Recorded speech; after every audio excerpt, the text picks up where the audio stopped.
ഇയാളെ നയിക്കുന്നത് തമോ ഗുണമാണോ, രജോ ഗുണമാണോ, സത്വഗുണ പ്രധാനിയാണോ, ഇയാൾ കാര്യങ്ങളോട് എങ്ങനെയുള്ള ഒരു സമീപനമായിരിക്കും എന്നുള്ളത് നമുക്ക് മനസ്സിലാക്കാൻ പറ്റും. അതനുസരിച്ച് നമുക്ക് അവരോട് ഡീൽ ചെയ്യാമല്ലോ. അപ്പോൾ നമ്മൾക്ക് ഈ കൈയുടെ ഷേപ്പ് എന്ന് പറയുന്നത് ഏത് തരം സ്വഭാവമാണോ ആ വ്യക്തിക്കുള്ളത് എന്നുള്ളത് പ്രകടമാക്കുന്നതാണ്.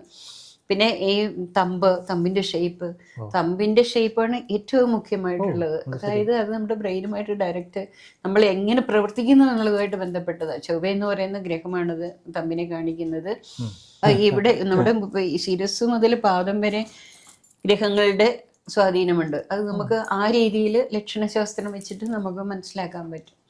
പിന്നെ കൈയുടെ രേഖകൾ എന്ന് പറയുന്നത് ഇപ്പം നമ്മൾ ചിലർ തർക്കിക്കാൻ വേണ്ടി പറയും, കുഞ്ഞുങ്ങൾ കൈ നമ്മൾ ചലിപ്പിക്കുന്നതനുസരിച്ച് രേഖകൾ എന്നൊക്കെ കേട്ടിട്ടില്ലേ, നമ്മൾ ചെയ്യുന്ന ജോലി അനുസരിച്ചാണ്. പ്രധാനപ്പെട്ട വിരലുകൾക്ക് അടുത്തൂടെ പോകുന്ന ഒരു രേഖയുണ്ട്, അതിന്റെ പേര് ഹൃദയരേഖ എന്നാണ്. അപ്പൊ അത് നമ്മുടെ ഹൃദയ വ്യാപാരത്തെ കാണിക്കുന്നതാണ്. ഹൃദയ വ്യാപാരം എന്ന് പറഞ്ഞാൽ പിന്നെ വിശദീകരിക്കേണ്ട ആവശ്യമില്ലല്ലോ, മനസ്സിന്റെ ഭാവങ്ങള്, മനോവിചാരങ്ങൾ. അപ്പം നമ്മുടെ ആ വിരലിന്റെ ആ രേഖയുടെ ദൈർഘ്യം എന്ന് പറഞ്ഞാൽ നമ്മളുടെ ഈ ചെറു വിരലിന്റെ അടുത്തുനിന്ന് തുടങ്ങി വ്യാഴ വിരലിന്റെ അടുത്തേക്ക് പോകുന്നതാണ്. ഭർത്താവിന്റെ വീട്ടിൽ വലിയ മാനസിക പീഡനങ്ങളൊക്കെ ഉണ്ടായിട്ട് ഈ കുട്ടി ഇതിന്റെ ഡ്രസ്സുകളൊക്കെ പാക്ക് ചെയ്ത് മതിലിന്റെ വെളിയിലേക്ക് ഇട്ട് അതിനെ മതിൽ ചാടി കുട്ടികളെ രക്ഷപ്പെടുത്തി ഓടിപ്പോരുകയാണ്. അപ്പൊ ഇങ്ങനെ ഇനി എന്ത് ചെയ്യും, ഞാൻ എൻ്റെ ജീവിതമൊക്കെ ഇങ്ങനെ ആണെന്നൊക്കെ പറഞ്ഞ് ആ ദുഃഖം കണ്ടിട്ടാണ് ഈ അമ്മ പോയി ചോദിച്ചത് തന്നെ. നമസ്കാരം, ദേവപ്രായ ഗാസ്ട്രോയിലേക്ക് നിങ്ങൾക്ക് ഏവർക്കും സ്വാഗതം. നമ്മളിവിടെ ശാന്തി ചേച്ചിയുണ്ട്. പതിവ് പോലെ കുറച്ച് ചോദ്യങ്ങളും ഉത്തരങ്ങളുമായിട്ട് ഈ എപ്പിസോഡ് മുന്നോട്ട് പോകാം. സ്വാഗതം ചേച്ചി. നമസ്കാരം. നമസ്തേ ചേച്ചി, പാമിസ്ട്രി എന്ന് പറയുന്ന വിഷയത്തിൽ കൈക്കാണോ പ്രാധാന്യം, കൈരേഖയ്ക്കാണോ പ്രാധാന്യം, അതോ ഇത് രണ്ടും ഒരുപോലെ പ്രാധാന്യമുള്ളതാണോ? കാരണം ഒരു കൈ കണ്ടാൽ നമുക്കറിയാമെന്ന് പറയും, പക്ഷെ പലപ്പോഴും രേഖകൾ നമുക്ക് അത്രയും വിസിബിളായിട്ട് അൺടിൽ അയാൾ കാണിച്ചു തരുന്നവരെ നമുക്ക് വിസിബിൾ അല്ല. അപ്പോൾ അതുകൊണ്ട് കൈ കണ്ടാൽ ഒരു വ്യക്തിയെ തിരിച്ചറിയാൻ നല്ല രീതിയിലാണ് ചോദിക്കുന്നത്, വെറുതെ ഒരാളുടെ കൈ നോക്കിയിട്ട് അങ്ങനെ അയാളെ ഡിസ്റ്റിങ്വിഷ് ചെയ്യുന്നതല്ല. അപ്പോൾ കൈരേഖയ്ക്കും കൈയുടെ ഷേപ്പിനും തമ്മിലുള്ള ബന്ധം അതെങ്ങനെ പരസ്പര പൂരകങ്ങളായിട്ട് പ്രവർത്തിക്കുന്നു എന്നങ്ങനെ ഒരു ഫൈൻഡിങ് ഉണ്ടോ ചേച്ചി? കണ്ടിട്ടുണ്ടോ അങ്ങനെ? അല്ലെങ്കിൽ എങ്ങനെ നമ്മൾ കണ്ടുപിടിക്കും? കൈരേഖ കാണാതെ കൈ മാത്രം കണ്ട് ശാസ്ത്രം പറയാൻ പറ്റുമോ? തീർച്ചയായിട്ടും. ഒരാളുടെ കൈയുടെ അത് ശാസ്ത്രത്തിന് തന്നെ വ്യത്യാസമുണ്ട്. രേഖയും ഷേപ്പും വ്യത്യസ്തമായിട്ട് തന്നെ പറയുന്നു. അത് രണ്ട് ബ്രാഞ്ചാണെന്ന് വേണമെങ്കിലും പറയാം. ഇപ്പം നമ്മൾക്കിപ്പോൾ ഒരാളിനെ പറ്റി ഒരു മുന്നറിവ് കിട്ടാൻ വേണ്ടിയിട്ട് നമുക്ക് ഉപയോഗിക്കാവുന്ന ഈസി ആയിട്ടുള്ള ഒരു വഴിയാണ് അയാളുടെ കൈ നോക്കുക എന്നുള്ളത്. കൈ നോക്കുക എന്ന് പറഞ്ഞാൽ അല്ലെങ്കിൽ ഉണ്ടൊരു കൈ നോക്കട്ടെ എന്ന് പറഞ്ഞിട്ടല്ല. ഒരാൾ കാണുമ്പോൾ അവർ ജസ്റ്റ് നമ്മളൊരു മതി, ഒരു കാഴ്ച ഇങ്ങനെ ജസ്റ്റ് ഒന്ന് കാണുമ്പോൾ തന്നെ ചിലരങ്ങനെയുണ്ട്, എന്നെ കാണുമ്പോൾ കൈ ഇങ്ങനെ ചുരുട്ടി വയ്ക്കുന്ന ആൾക്കാർ, പക്ഷെ അധികാരമില്ല. അപ്പം നമ്മൾ ആ കൈയുടെ ഷേപ്പ് കാണുമ്പോൾ തന്നെ അവരുടെ ബേസിക് നേച്ചർ എന്താണെന്നുള്ളത് നമുക്ക് മനസ്സിലാകും. ഇയാളെ നയിക്കുന്നത് തമോ ഗുണമാണോ, രജോ ഗുണമാണോ, സത്വഗുണ പ്രധാനിയാണോ, ഇയാൾ കാര്യങ്ങളോട് എങ്ങനെയുള്ള ഒരു സമീപനമായിരിക്കും എന്നുള്ളത് നമുക്ക് മനസ്സിലാക്കാൻ പറ്റും. അതനുസരിച്ച് നമുക്ക് അവരോട് ഡീൽ ചെയ്യാമല്ലോ. അപ്പോൾ അത് കുറച്ച് കുട്ടികൾക്കൊക്കെ ഒരിക്കലും കുറേ വർഷങ്ങൾക്ക് മുമ്പ് ഒരു ക്യാമ്പ് വെച്ചിരുന്നു. കാരണം ഈ ആളുകളെ മനസ്സിലാക്കി പെരുമാറാനായിട്ട് അവയർനെസ് കൊടുക്കുന്ന ഒരു വർക്ക്ഷോപ്പ് പോലെ വെച്ചിരുന്നു ഒരിക്കലേ, ഒരു അധ്യാപകൻ വെച്ചിരുന്നു. അപ്പോൾ നമ്മൾക്ക് ഈ കൈയുടെ ഷേപ്പ് എന്ന് പറയുന്നത് ഏത് തരം സ്വഭാവമാണോ ആ വ്യക്തിക്കുള്ളത് എന്നുള്ളത് പ്രകടമാക്കുന്നതാണ്. പിന്നെ ഈ തമ്പിന്റെ ഷേപ്പാണ് ഏറ്റവും മുഖ്യമായിട്ടുള്ളത്. അതായത് അത് നമ്മുടെ ബ്രെയിനുമായിട്ട് ഡയറക്റ്റ് നമ്മൾ എങ്ങനെ പ്രവർത്തിക്കുന്നു എന്നുള്ളതുമായിട്ട് ബന്ധപ്പെട്ടതാണ്. ചൊവ്വ എന്ന് പറയുന്ന ഗ്രഹമാണത് തമ്പിനെ കാണിക്കുന്നത്. അപ്പോൾ വിരലുകൾക്കും പഞ്ചഭൂതങ്ങളുമായിട്ട് ബന്ധപ്പെട്ടതാണ് വിരലുകൾ. അപ്പോൾ അതായത് ഈ തമ്പിന്റെ ഉള്ളിലുള്ള ഏറ്റവും വിസ്താരമുള്ളൊരു ഭാഗം ഉണ്ടല്ലോ, മൗണ്ട്, അതിന് ശുക്രമൗണ്ട് എന്നാ പറയുന്നത്. അപ്പൊ അത് കഴിഞ്ഞപ്പോഴും ഒരു എപ്പിസോഡിൽ നമ്മൾ സംസാരിച്ച ശുക്രമൗണ്ടും പിന്നെ ഈ ചൂണ്ടുവിരലില്ലേ, തർജനി എന്ന് അതിനെ പറയുന്നത്. അപ്പൊ തർജനി, അപ്പൊ ചൂണ്ടുവിരലിൽ ഈ തമ്പും കൂടി ഉൾപ്പെട്ട ഒരു സോണ് മൂന്നായിട്ട് തിരിച്ചു കഴിഞ്ഞു, 3 ഭാഗങ്ങളായിട്ട് കയ്യെത്തിരിക്കുകയാണ്. അങ്ങനെ തിരിച്ചു കഴിഞ്ഞാൽ ആ ഒരു സോണിലുള്ള രൂപഭംഗി അല്ലെങ്കിൽ അതിൻ്റെ ഉയർച്ച താഴ്ചകൾ, വൈകൃതങ്ങൾ, ഭംഗി, വൈരൂപ്യം, ഇതെല്ലാം ഈ വ്യക്തിയുടെ സബ് കോൺഷ്യസ് മൈൻഡ് എങ്ങനെ പ്രവർത്തിക്കും. സബ് കോൺഷ്യസ് മൈൻഡിലാണ് നമ്മുടെ ഇഷ്ടങ്ങളും അനിഷ്ടങ്ങളും ഒക്കെ ഇരിക്കുന്നത്. അതനുസരിച്ചാണ് നമ്മുടെ പ്രാണ ഫ്ലോ ചെയ്ത് നമുക്ക് കാര്യങ്ങൾ മാനിഫെസ്റ്റ് ചെയ്യുന്നത്. അപ്പോൾ ആ ഒരു ഏരിയ, ഇയാൾ എന്താണ് ഇയാളുടെ ആഗ്രഹങ്ങൾ, ഇയാളുടെ ആഗ്രഹങ്ങളൊക്കെ പിന്നെ സമൂഹത്തിന് ചേരുന്നതാണോ, സമൂഹത്തിന് ചേരാത്തതാണോ, ക്രൂരതയുണ്ടോ എന്നൊക്കെ അറിയാനായിട്ട് ഒറ്റ ഒരു നിമിഷം കണ്ടാൽ മതി. കാണുമ്പോൾ തന്നെ മനസ്സിലാവും. കൈയുടെ ഷേപ്പ്, ബേസിക് ആയിട്ടുള്ള ആ ഷേപ്പ്, കൈയുടെ പുറംഭാഗം കണ്ടാലും അതനുസരിച്ചാണ് ആ വ്യക്തിയുടെ മതിയല്ലോ, കൈയുടെ ഷേപ്പ് നമുക്ക് തിരിച്ചറിയാൻ പറ്റുമല്ലോ. അപ്പൊ ആ ഒരു ഷേപ്പ് അനുസരിച്ചാണ് ഇയാളുടെ സ്വഭാവം ഇരിക്കുന്നത്, വ്യക്തിത്വം അതനുസരിച്ചാണ്. അപ്പൊ നമ്മളുടെ ബേസിക് ആയിട്ടുള്ള നമ്മുടെ സ്വഭാവം അനുസരിച്ചായിരിക്കും നമ്മൾ ഓരോ കാര്യങ്ങളോടും ആക്റ്റും റിയാക്റ്റും ഒക്കെ ചെയ്യുന്നത്. അപ്പോൾ ആളെന്താണെന്നൊന്ന് അറിയാനായിട്ടുള്ള ഒരു നിമിഷത്തെ ഒരു ദർശനം കൊണ്ട് തന്നെ നമുക്ക് സാധിക്കുന്ന ഒരു കാര്യമാണ്. ഫീച്ചേഴ്സും ഉണ്ട്, ഫീച്ചേഴ്സ് നോക്കുമ്പോഴും അറിയാൻ പറ്റും. മുഖലക്ഷണം. അപ്പൊ അത് ഗ്രഹങ്ങൾ തന്നെയാണ്. നമ്മളുടെ കണ്ണും മൂക്കും ചുണ്ടും കവളും ചെവിയും ഒക്കെ ഓരോ ഗ്രഹങ്ങളുടെ. ആകാശത്ത് നോക്കി നിന്നാൽ നമ്മുടെ ഒരു റിഫ്ലക്ഷൻ അവിടെ കാണാമെന്ന് ഇപ്പോൾ ചിന്തിക്കേണ്ട സമയമായി തുടങ്ങി. അപ്പോൾ ഇവിടെ നമ്മുടെ ശിരസ് മുതൽ പാദം വരെ ഗ്രഹങ്ങളുടെ സ്വാധീനമുണ്ട്. അത് നമുക്ക് ആ രീതിയിൽ ലക്ഷണശാസ്ത്രം വെച്ചിട്ട് നമുക്ക് മനസ്സിലാക്കാൻ പറ്റും.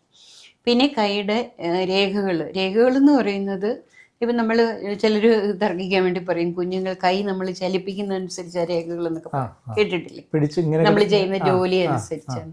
ജനിക്കുന്ന കുഞ്ഞുങ്ങളുടെ കൈ നോർത്ത് നോക്കിയാൽ മതി. ഞാൻ വരെ അങ്ങനെ കരുതിയിരുന്നത്, പിടിച്ചു കിടക്കുന്ന കുഞ്ഞുങ്ങൾ ഉറങ്ങുന്ന സമയത്ത് അധികം കുഞ്ഞുങ്ങൾ ഇങ്ങനെയാണല്ലോ കിടക്കുക. അപ്പോൾ എല്ലാ കുഞ്ഞുങ്ങളും മിക്കവാറും. അപ്പോൾ ആ ജനിച്ചു വരുന്ന കുഞ്ഞുങ്ങൾ കയ്യിലെ പ്രധാനപ്പെട്ട 3 രേഖകളുണ്ട്. 3 രേഖകൾ എന്ന് പറയാൻ കാരണം, ചിലരുടെ കൈ ഭാഗ്യരേഖ എന്ന് പറയുന്ന ഒരു രേഖയുണ്ട്.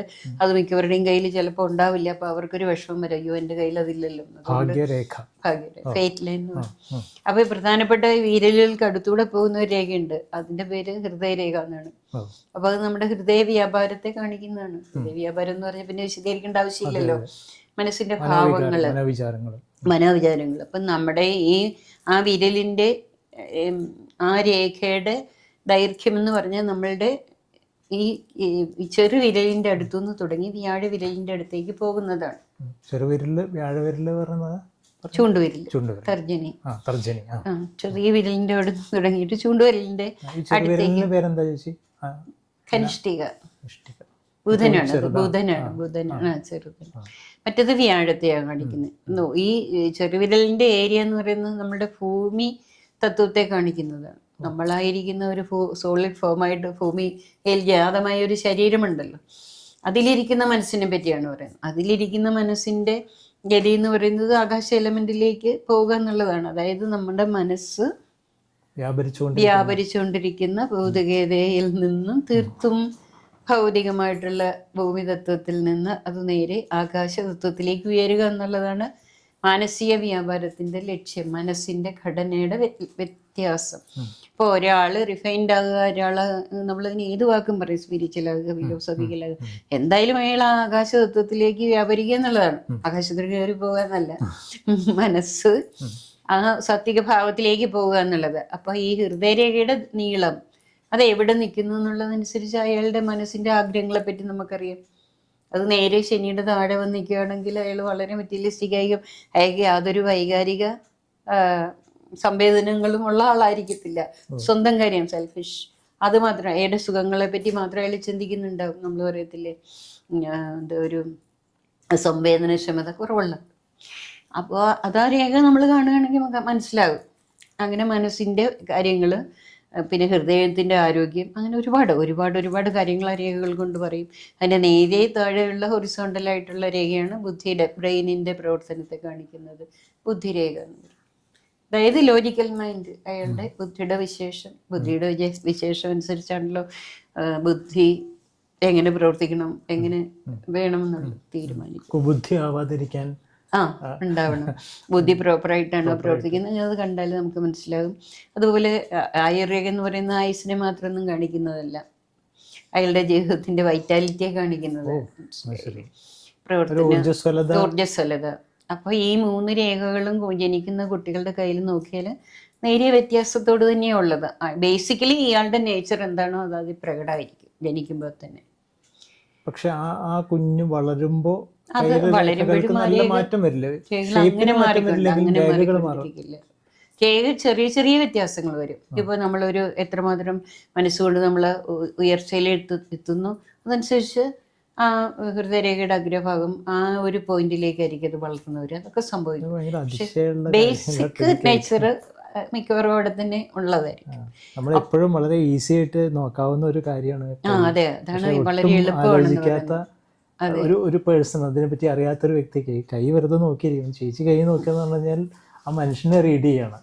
അപ്പോൾ ഈ ക്ലാസ്സിൽ ഹസ്തരേഖയുടെ ക്ലാസ് പഠിപ്പിക്കുമ്പോഴെപ്പോഴും ആളുകൾ പറയും, അയ്യോ ഇതിപ്പോ പറഞ്ഞപ്പോഴാണല്ലോ നമുക്ക് ശ്രദ്ധ വന്നത്, മറ്റേ കൈകൾ കാണും പക്ഷെ നമ്മൾ അതറിയില്ലെന്ന്. അപ്പോൾ ഈ രേഖകളിൽ ഉണ്ടാകുന്ന വ്യതിയാനങ്ങൾ, നമ്മളുടെ ഓരോ ജീവിതത്തിൽ ഉണ്ടാകുന്ന ഇവന്റുകൾ രേഖകളിലാണ് സൂചിപ്പിക്കപ്പെടുന്നത്. അപ്പോൾ രേഖയിൽ എന്തെങ്കിലും അതനുസരിച്ചുള്ള മാർക്കുകളൊക്കെ പ്രത്യക്ഷപ്പെടും. അത് തെളിഞ്ഞു വരുമ്പോഴായിരിക്കും വരാൻ പോകാം. തെളിഞ്ഞു വരുമ്പോഴാണ് അതിന്റെ അനുഭവകാലം.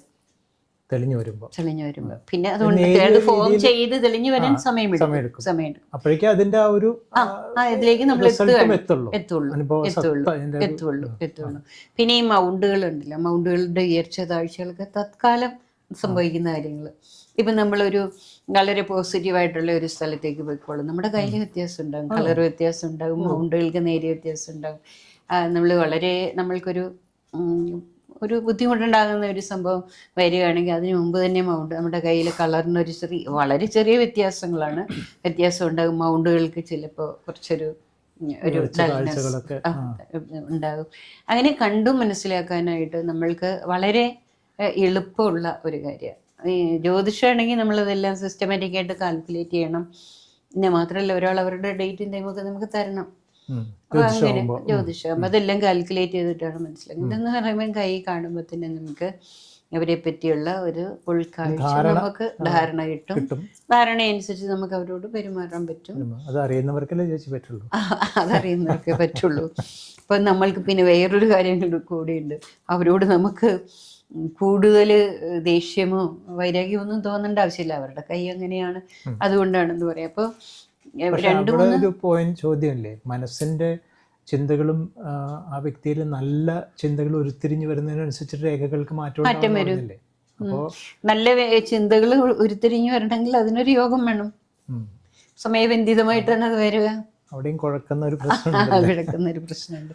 സമയബന്ധിതമായിട്ട് നമുക്ക് എങ്ങനെയുള്ള ചിന്തകൾ വരുമെന്നുള്ളതും ശാസ്ത്രത്തിൽ പറയുന്നുണ്ടല്ലോ. വീണ്ടും ഗ്രഹങ്ങളുടെ അതിലേക്ക് പോകേണ്ടി വരും. ഇപ്പൊ ഇത് പ്രായോഗിക ജീവിതത്തിൽ ഒരുപാട് നല്ലതാണ്. കാരണം ഇപ്പൊ ഒരിക്കൽ ഞാനൊരു ട്രെയിൻ യാത്ര ചെയ്യുമ്പോൾ എൻ്റെ ഒരു ഫ്രണ്ടും ഫാമിലിയൊക്കെ ഉണ്ടായിരുന്നു. അവരുടെ അമ്മ ഉണ്ടായിരുന്നു. അപ്പൊ ഞാൻ അന്ന് എന്തോ ഒരു പ്രത്യേകതയുള്ള ദിവസമാകുമ്പോൾ ട്രെയിനിൽ യാത്രക്കാർ വളരെ കുറവായിരുന്നു. അപ്പം ഞങ്ങൾ ഇരിക്കുന്നതിൻ്റെ കുറച്ച് അപ്പുറത്തായിട്ട് ഒരു അമ്മയും കുഞ്ഞും 2 കുട്ടികളും ഒരു അമ്മ ഇരിക്കുന്നുണ്ട്. അപ്പം ആ പെൺകുട്ടിയുടെ മുഖമൊക്കെ വല്ലാതെ ദുഃഖത്തോടെ ഇരിക്കുന്നുണ്ട്. ഈ അവരുടെ അമ്മ പോയിട്ട് കുട്ടിയുടെ അടുത്തിരുന്ന് സംസാരിച്ചു. അപ്പോൾ ആ പെൺകുട്ടി പറഞ്ഞൊരു കാര്യം എന്താ വെച്ചാൽ, ഇതിന് ഭർത്താവിൻ്റെ വീട്ടിൽ വലിയ മാനസിക പീഡനങ്ങളൊക്കെ ഉണ്ടായിട്ട് ഈ കുട്ടി ഇതിൻ്റെ ഡ്രസ്സുകളൊക്കെ പാക്ക് ചെയ്ത് മതിലിൻ്റെ വെളിയിലേക്ക് ഇട്ട് അതിനെ മതിൽ ചാടി കുട്ടികളെ രക്ഷപ്പെടുത്തി ഓടിപ്പോരുകയാണ്. അപ്പം ഇങ്ങനെ ഇനി എന്ത് ചെയ്യും, ഞാൻ എൻ്റെ ജീവിതമൊക്കെ ഇങ്ങനെ ആണെന്നൊക്കെ പറഞ്ഞ് ആ ദുഃഖം കണ്ടിട്ടാണ് ഈ അമ്മ പോയി ചോദിച്ചത് തന്നെ. അപ്പോൾ എൻ്റെ അടുത്ത് വന്ന് മകളും ആ കുട്ടിയോട് പറഞ്ഞു, എനിക്ക് അസ്ട്രോളജി അറിയാൻ പോയി ചോദിച്ചു നോക്കുക. അപ്പോൾ ആ കുട്ടി പറഞ്ഞു, എനിക്ക് അസ്ട്രോളജി ഒന്നും വലിയ വിശ്വാസമില്ല, എൻ്റെ അമ്മ ജാതകമൊക്കെ നോക്കിയിട്ടാണ് എന്നെ കല്യാണം കഴിപ്പിച്ച് വിട്ടത് ഒക്കെ പറഞ്ഞു. അപ്പം ഈ കുട്ടി അമ്മ പറഞ്ഞു, എന്നാൽ പിന്നെ വേണ്ട, കൈയെങ്കിലും ഒന്ന് കാണിക്കാൻ പറഞ്ഞു. അങ്ങനെ ഈ കുട്ടി എൻ്റെ അടുത്ത് കൈ ഇങ്ങനെ വന്ന് ഈ കാര്യമൊക്കെ പറഞ്ഞ് കൈ കാണിച്ചു. അപ്പം ഞാൻ പറഞ്ഞു, നിങ്ങൾ വന്നതുകൊണ്ട് ഒരു കുഴപ്പമൊന്നുമില്ല, ജീവിതത്തിൽ നിങ്ങൾ വളരെ സക്സസ് ആവും, നിങ്ങൾക്ക് എന്തോ ഒരു പ്രത്യേക കഴിവ്, ഒരു ടാലൻറ്റ് ദൈവം തന്നിട്ടുണ്ട്. അതൊരു പിന്നെ ലളിതകലകളെന്ന് പറയാവുന്ന തരത്തിൽ പെട്ടതായിരിക്കും. എന്തോ നിങ്ങളൊരു കാര്യം ചെയ്യുന്നുണ്ട്, അതിൽ നിങ്ങൾ വളരെ സക്സസ് ആകും, അത് നിങ്ങൾക്ക് ജീവിത മാർഗമാകും എന്ന് പറഞ്ഞപ്പോൾ ഈ കുട്ടി പെട്ടെന്ന് പോയിട്ട് ഒന്നും മറുപടി പറയാതെ അതിൻ്റെ പെട്ടിയൊക്കെ തുറന്നിട്ട് കുറേ ഈ മണൽ കൊണ്ടുണ്ടാക്കുന്ന അതിനെന്താ പറയാന്ന് എനിക്ക് അറിയില്ല. സുരേഷ് എന്ന് പറയുമ്പോൾ എനിക്കറിയില്ല. അതുകൊണ്ടുണ്ടാക്കുന്ന കളറൊക്കെ കൊടുത്തിട്ട് ഇങ്ങനെ ഫ്രെയിം ചെയ്ത് നല്ല നല്ല പടങ്ങൾ ഉണ്ടാക്കില്ലേ, അങ്ങനത്തെ കുറേ എണ്ണം എടുത്ത് കാണിച്ചു. അപ്പൊ ഈ വീട്ടിൽ കുട്ടിക്ക് ഈ കലകൾ പോലും അതിന്റെ സന്തോഷത്തിന് ചെയ്യാൻ പറ്റില്ല. അവരൊന്നും കാണാതെ പരിപോഷിപ്പിക്കാൻ പറ്റില്ല. അപ്പൊ അവരുടെ ഇത് കൂടാതെ ഈ കുട്ടി ചെയ്തതാണ്. അപ്പൊ അത്രയും നല്ല ഒരു ആർട്ടിസ്റ്റാണ് ആ കുട്ടി. അത് റെസിസ്റ്റ് ചെയ്യാൻ പറ്റാത്ത അത്രയും അവർക്ക് ആ കഴിവുണ്ട്. ഞാൻ അങ്ങനെ ഞാൻ പറഞ്ഞു, ഇത് നിങ്ങൾക്ക് ജീവിത മാർഗമാക്കും, ഇത് നിങ്ങൾക്ക് ഫെയിം ഒക്കെ ഉണ്ടാകും എന്ന് പറഞ്ഞു. കുറച്ച് നാൾ കഴിഞ്ഞിട്ട് അങ്ങനെ എക്സിബിഷനൊക്കെ വെച്ചെന്ന് പറഞ്ഞിട്ട് എന്നെ വിളിച്ചിരുന്നു. അപ്പൊ ഒന്നുമില്ലാത്ത ഗ്രഹനിലയൊന്നുമില്ല ആ കുട്ടിക്കൊരു ഒരു ജീവിക്കാനൊരു ഇനി എങ്ങനെയെന്നുള്ള അനിശ്ചിതത്വത്തില് ഒരു അൺസർട്ടൻ ആയിട്ട് പോയിക്കൊണ്ടിരിക്കുന്ന ഒരു വെളിച്ചം ഉണ്ടായി. അതുപോലെ എൻ്റെ ഒരു സ്റ്റുഡൻറ് എൻ്റെ അടുത്ത് പഠിച്ചിട്ടുള്ള ആളാണ്. അയാൾ ബാംഗ്ലൂരിൽ നിന്ന് ബസ്സിൽ വന്നപ്പോൾ അടുത്തിരുന്ന കുട്ടി ആൺകുട്ടിയാണ്. വളരെ അസ്വാഭാവികമായിട്ടൊക്കെ പെരുമാറുന്നത് പോലെ തോന്നി, അസ്വസ്ഥനായിട്ട് തോന്നി. അപ്പൊ അയാൾ ഇങ്ങനെ കയ്യിലേക്ക് നോക്കിയപ്പോൾ കയ്യിലൊരു സൂയിസൈഡൽ ടെൻഡൻസി ഉള്ളത് പ്രകടമായിട്ട് കണ്ടു. അടുത്തിരുന്ന പയ്യന്, എൻ്റെ സ്റ്റുഡന്റ്, അയാളുടെ അടുത്തിരുന്ന പയ്യന് കയ്യിൽ നോക്കിയപ്പോൾ സൂയിസൈഡൽ ടെൻഡൻസി കാണുന്നുണ്ട്. ഇയാൾ വളരെ അസ്വസ്ഥനായിട്ട് ഫീൽ ചെയ്യുന്നുണ്ട്. അവസാനം ഇയാള് ചോദിച്ചു, നിനക്ക് എന്താണ് പ്രശ്നം, എന്താണ്, നിനക്ക് എന്തെങ്കിലും ഉണ്ടോ? അങ്ങനെ ചോദിച്ചു പറഞ്ഞു വന്നപ്പോൾ എന്താ സംഭവിച്ചതെന്ന് വെച്ചാൽ ഇയാൾ ആത്മഹത്യ ചെയ്യാനായിട്ട് തീരുമാനിച്ചിരിക്കുക. മനസ്സിലായില്ലേ? അത് കയ്യിൽ കണ്ടുകൊണ്ട് എത്തിക്കഴിഞ്ഞാൽ ആത്മഹത്യ എന്നുള്ള രീതിയിൽ. അവസാനം പിന്നെ ഇയാള് സംസാരിച്ച് ബോധവൽക്കരിച്ച് ജീവിതത്തെ പറ്റിയൊക്കെ ഇതാക്കി.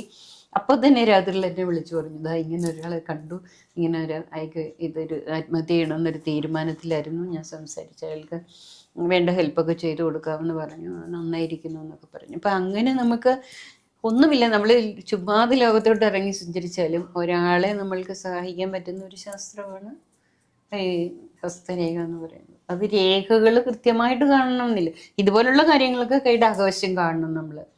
ബാക്കി ഇങ്ങനെ വെറുതെ തന്നെ കൈ കണ്ടാലും ആളിനെ നമുക്കറിയാം ഇയാൾ എങ്ങനെയുള്ള ആളാണ്, വിശ്വസിക്കാവുന്ന ആളാണോ. ഇത് നമുക്ക് പഠിച്ച് എടുക്കാൻ ചേച്ചി പഠിപ്പിക്കുന്നുണ്ട് പറഞ്ഞപ്പോൾ ജ്യോതിഷം മാത്രമല്ലാതെ പാമിസ്ട്രിയും പഠിപ്പിക്കുന്നുണ്ട്. അപ്പോൾ അതിൽ ഈ ശിഷ്യന്മാർ അല്ലെങ്കിൽ ഇപ്പോൾ ശിഷ്യകൾ എന്ന് പറഞ്ഞാൽ ഒരു മുൻധാരണയോട് കൂടിയിട്ട് അവർ തന്നെ സ്വയം ആരെങ്കിലും പറയുന്ന അങ്ങനെ ചേച്ചിക്ക് വല്ല അനുഭവം അവർ പറഞ്ഞിട്ടുണ്ടോ? ഈ പഠിപ്പ് മുഴുവനും ആവുന്നതിന് മുന്നേ തന്നെ ഒരാളുടെ കൈ കണ്ടിട്ട് പ്രെഡിക്റ്റ് ചെയ്യുക, അല്ലെങ്കിൽ നിങ്ങൾ ഇങ്ങനെയാണ്, അതൊരു ആരോഗ്യപരമായ ഒരു സമീപനമാണോ? തീർച്ചയായിട്ടും അവര് പോയിട്ട് പ്രെഡിക്റ്റ് ചെയ്യരുതെന്ന് പറഞ്ഞിട്ടുണ്ട്. കാരണം അവർ ഏകദേശം പഠിച്ചതിന് ശേഷം പ്രെഡിക്റ്റ് ചെയ്തോളൂ. അല്ലെങ്കിൽ രണ്ടു കുഴപ്പങ്ങളാണ് ഇവര്.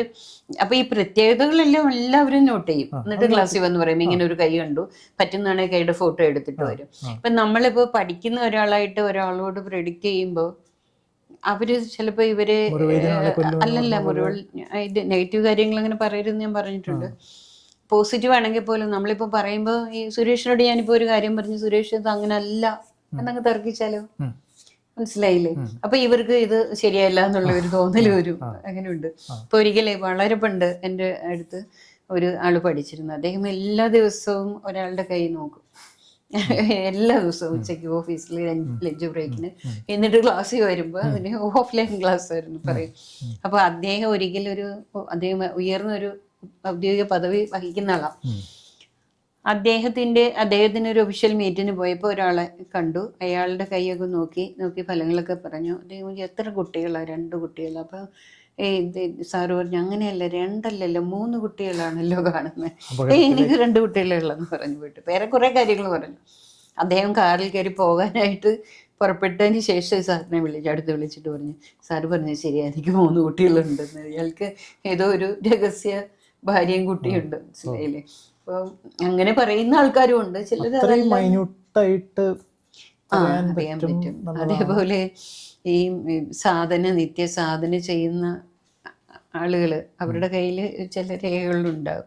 അപ്പൊ അതിനെപ്പറ്റി അദ്ദേഹം തന്നെ സാറ് തന്നെ ഒരാളുടെ കൈ നോക്കിയപ്പോൾ പറഞ്ഞു, ഞാനങ്ങനെ നിങ്ങൾ എന്തോ ഒരു അനുഷ്ഠാനം ഒരു സാധനം എന്തോ ചെയ്തിരുന്നല്ലേ, ഞാനങ്ങനെയൊന്നും ചെയ്തിട്ടില്ല എന്ന് പറഞ്ഞു. അത് സാറ് പറഞ്ഞു അങ്ങനെയല്ല, തർക്കിച്ചു. അത് കഴിഞ്ഞ് കുറച്ച് കഴിഞ്ഞപ്പോൾ അദ്ദേഹം പറഞ്ഞു, ഞാൻ പണ്ട് ഒരുപാട് വർഷം ഈ എന്തോ ഒരു നമ്മൾ എന്താ പറയുക ബാൻ ചെയ്തിരിക്കുന്ന ഏതോ ഒരു സംഘടനയിൽ പ്രവർത്തിച്ചിരുന്നു. അന്ന് രാവിലെ ഇവരെല്ലാവരും കൂടി എന്തോ ഒരു പ്രതിജ്ഞ എടുത്തിട്ടാണ് അവരുടെ ആക്ടിവിറ്റിയിലേക്ക് പോവുക. അപ്പൊ അങ്ങനെ ഡെയിലി ചെയ്തിരുന്ന ഒരു കാര്യമായതുകൊണ്ട് അതിന്റെ മാർക്ക് അവിടെ ഉണ്ട്. അത് എന്താണ് അവർ പ്രവർത്തിച്ചിരുന്നെന്നുള്ളത് വേറെ കാര്യം. പക്ഷെ ഒരു ഡെയിലി ഒരു എന്തോ സ്ലോഗനായിരിക്കും, എന്തോ ഒരു കാര്യം അതുപോലും കയ്യിലുണ്ട്. അപ്പൊ അത് അദ്ദേഹം പറഞ്ഞു എന്ന് പറഞ്ഞതുപോലെ നമ്മൾ ആദ്യം ചെന്നിട്ട് ഇങ്ങനെ പഠിക്കുകയാണെന്ന് പറഞ്ഞു കഴിഞ്ഞാൽ ചിലരതിനെ സമ്മതിക്കണമെന്നില്ലല്ലോ. അപ്പൊ നമുക്ക് അതിലൊരു കോൺഫിഡൻസ് പറയാം. അപ്പൊ കാര്യങ്ങൾ പഠിക്കുന്നവരെപ്പോഴും മറ്റുള്ളവരുടെ കൈകൾ നിരീക്ഷിക്കുക. എപ്പോഴും ക്ലാസ്സിൽ പുതിയ പുതിയ കൈകളുടെ പടങ്ങൾ കൊണ്ടുവരാറുണ്ട് സ്റ്റുഡൻസ്. വളരെ മനുഷ്യന് സഹായകമായതും ഈസി ആയിട്ടുള്ളതും, പിന്നെ മാത്രമല്ല നമ്മൾക്ക് നമ്മുടെ കയ്യിലുള്ള വ്യത്യാസം കൊണ്ട് നമ്മളെ മനസ്സിലാക്കാനും വളരെ എളുപ്പമാണ്. തീർച്ചയായിട്ടും നമുക്ക് വ്യത്യാസം കയ്യിൽ എങ്ങനെയാ രേഖകളുള്ളത് കൊണ്ട് നമുക്ക് ആ സ്വഭാവം ഉണ്ടല്ലോ. മറ്റുള്ളവർക്ക് കയ്യിൽ അങ്ങനെയല്ല. നമ്മുടെ കയ്യിലൊരു വ്യത്യാസം ഉണ്ടെങ്കിൽ ആ വ്യത്യസ്തത നമ്മുടെ സ്വഭാവത്തിലും ഉണ്ടാവും. അപ്പോൾ അത് കറക്റ്റ് ചെയ്യാൻ നമുക്ക് എളുപ്പമാണ്. അതുകൊണ്ടാണ് ഈ സെൽഫ് കൗൺസിലിങ്ങിന് വേണ്ടിയിട്ട് ഞാൻ ഈ ഹസ്തരേഖ ജനറലായിട്ട് പഠിപ്പിച്ചു കൊടുക്കുന്ന ആളുകൾക്ക്. അവിടെ പക്ഷെ നമ്മുടെ കയ്യിൽ തന്നെ നമ്മൾ നോക്കുമ്പോൾ എന്താണ് പ്രശ്നം? നമുക്ക് ഒരു ആഗ്രഹമുള്ളതെല്ലാം നന്നായി വരണം എന്നുള്ള ഒരു തോന്നലുണ്ടാവില്ലേ? ഉണ്ടാകും. അപ്പൊ അങ്ങനത്തെ ഒരു അപ്രോച്ച് ആയിരിക്കും കൈ നോക്കുമ്പോൾ. കയ്യിലെ രേഖകൾ നമ്മൾക്ക് നമ്മുടെ കാര്യം നന്നാവണമെന്നുണ്ട്, പക്ഷെ രേഖ എവിടെ ഉള്ളത് അതിന്റെ ഫലമല്ലേ ചെയ്യുക. അതെ, നമ്മൾക്കിപ്പോൾ വളരെ സുന്ദരനും സുന്ദരിയായിരിക്കണം എന്ന് ആഗ്രഹമുണ്ട്. അതുകൊണ്ട് നമ്മൾ അങ്ങനെ ആവണം നിർബന്ധമില്ലല്ലോ. എന്ന് പറഞ്ഞതുപോലെയല്ലേ നമ്മുടെ കയ്യിൽ എന്താണോ ഉള്ളത് അതാണ് നമ്മള്. പക്ഷെ അതിനെ നമ്മൾ അക്സെപ്റ്റ് ചെയ്ത് കഴിഞ്ഞ് നമ്മൾ ജീവിതത്തിൽ കറക്ഷൻ എടുക്കാൻ തയ്യാറാകുമ്പോൾ ആ രേഖയിൽ മാറ്റം വരും. അത് നമുക്ക് തന്നെ അനുഭവപ്പെടും. അതാണ് ഇതിനകത്തെ പ്രധാന പോയിന്റ്. അപ്പോൾ എന്തായാലും വലിയൊരു തിരിച്ചറിവാണ് ഇവിടെ ഉണ്ടായത്. എന്നെ സംബന്ധിച്ചിടത്തോളം അറ്റ്ലീസ്റ്റ് കുറേ പേർക്കെങ്കിലും ഉണ്ടായിരിക്കും. കൈ രേഖ കണ്ട് ഫലം പറയുന്നതും കൈയുടെ രൂപം ഷേപ്പ് കണ്ട് ഫലം പറയുന്നതും ടോട്ടലി ഡിഫറെൻ്റ് ആയിട്ടുള്ളൊരു സംഭവമാണ്. അപ്പോൾ അതൊരു പുതിയ അറിവാണ് ഇന്ന് പകർന്നു കിട്ടിയത്. എനിക്ക് തോന്നുന്നു ഈ എപ്പിസോഡ് ഇവിടെ അവസാനിപ്പിക്കാം. എല്ലാവർക്കും വളരെ താല്പര്യമുള്ള കാര്യങ്ങളാണ് ഇന്നിവിടെ സംസാരിച്ചതെന്ന് വിചാരിക്കുന്നു. നന്ദി, നമസ്കാരം ചേച്ചി. നമസ്കാരം. നമസ്തേ.